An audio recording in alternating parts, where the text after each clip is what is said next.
Very happy today, the 13th of December, once again, 11 years since LWEZULU comes to my place.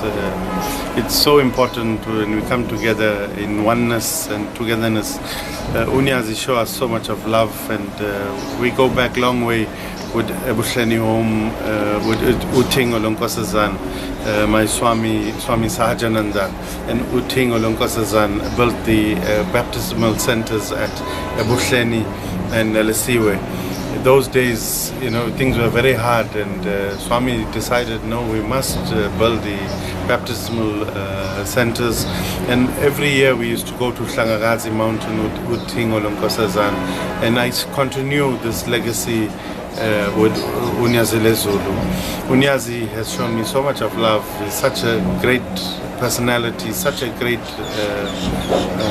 godly saint, which our country and Africa needs, and the whole world must follow in the footsteps of LWEZULU, a peace-loving, kind-hearted leader which South Africa needs.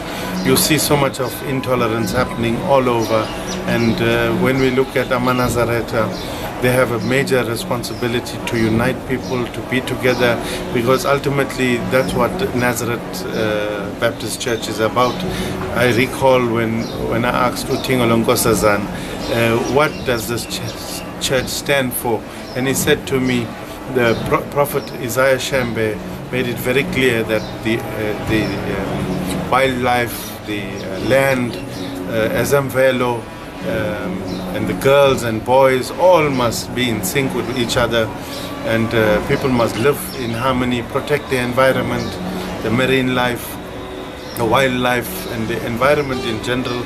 So you see, the church is not only about just hymns and just preaching the word of God.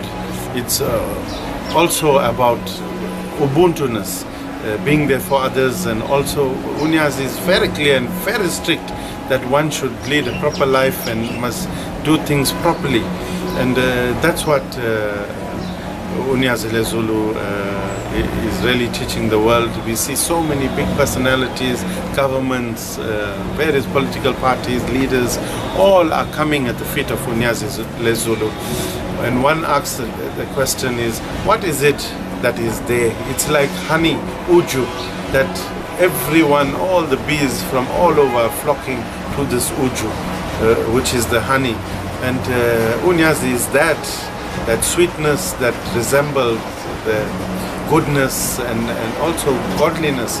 As we are here, the rains are in abundance, and the people are all patiently awaiting and seeing the Lord LWEZULU. And I personally, I love LWEZULU. It takes me back to Ndogomban as well, when Ndogomban adopted me, and I served in Ndogomban with all my heart. And one thing Ndogomban taught me is Zuluness, and the Zuluness with the Shembe and the Nazareth Baptist Church. Ndogomban loved and the association with LWEZULU. I used to accompany UNYAZI and Ndogomban to Canaan, and we feel the spirit of oneness, and I'm so humbled that we all must remain humble. Unless we remain humble, then only we'll be able to reap the benefits of God and the grace of LWEZULU, Bombela Stimela Samapondo, Inyanga, Zulu, and all Uting Olonkosazan, Nyanga Zulu, all the blessings will come upon us unless we humble ourselves. So I've learned through the grace of God and my Swami that one must remain humble. You can have whatever position, whatever wealth you have in the world, but if you do not humble yourself, you are nothing in this world. And if you're an arrogant person, it is only time that you'll answer to your Creator of that bad qualities. So I urge everybody, become that ambassador of God, as LWEZULU, an anointed God that has touched the land of South Africa. So blessed. Even the people of Mozambique, Swaziland, are also getting to see him once a year. So So it shows us that what we have is that we have the jewel amongst us, and I'm so blessed that I could be with UNYAZI all the time, wherever there's services. And I urge you, as the viewers of this video, get to know UNYAZI, get to know the Nazareth Baptist Church. I'm a Hindu, but I give great respect. My Hindu teaching are very clear.